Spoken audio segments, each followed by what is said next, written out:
Hello, High Tide Sister. Today's bonus lesson goes with week 3 of our study entitled Chosen. We've been learning about two sisters, Mary and Martha.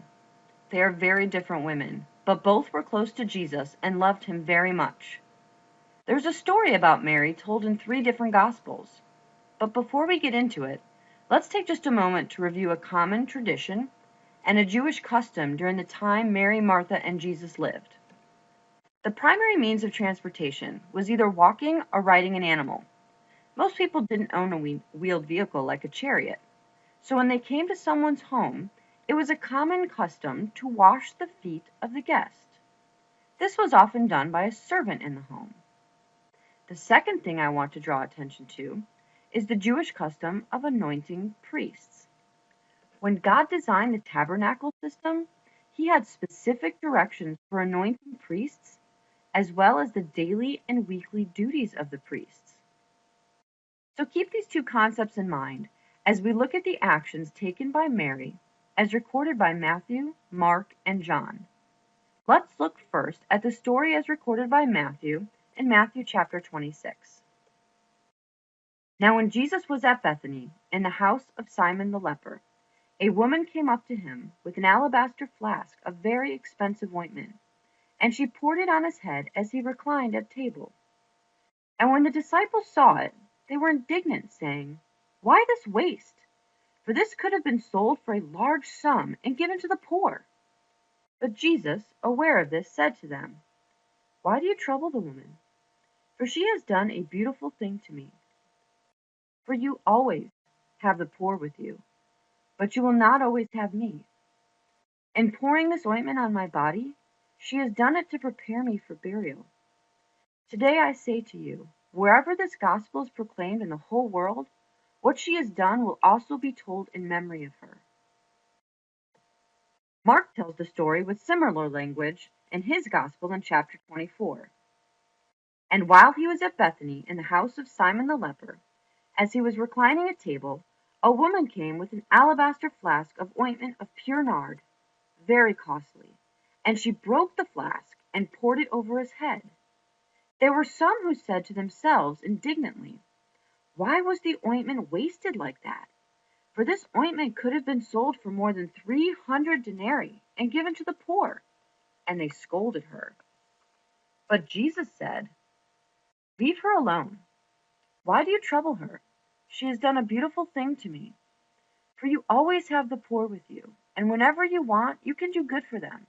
But you will not always have me. She has done what she could. She has anointed my body beforehand for burial. And truly I say to you, wherever the gospel is proclaimed in the whole world, what she has done will be told in memory of her." John provides a little more detail and tells us who this unnamed woman truly is in his gospel in chapter 12. 6 days before the Passover, Jesus therefore came to Bethany, where Lazarus was, whom Jesus had raised from the dead. So they gave a dinner for him there. Martha served, and Lazarus was one of those reclining with him at table. Mary therefore took a pound of expensive ointment made from pure nard, and anointed the feet of Jesus, and wiped his feet with her hair. The house was filled with the fragrance of the perfume. But Judas Iscariot, one of the disciples, he who was about to betray him, said, "Why was this ointment not sold for 300 denarii and given to the poor?" He said this not because he cared about the poor, but because he was a thief. And having charge of the money bag he used to help himself to what was put into it, Jesus said, "Leave her alone, so that she may keep it for the day of my burial. For the poor you always have with me, but you do not always have me." Did you notice what Martha was doing? There she is, serving again. And where is Mary? At the feet of Jesus again. And why are the disciples upset with Mary?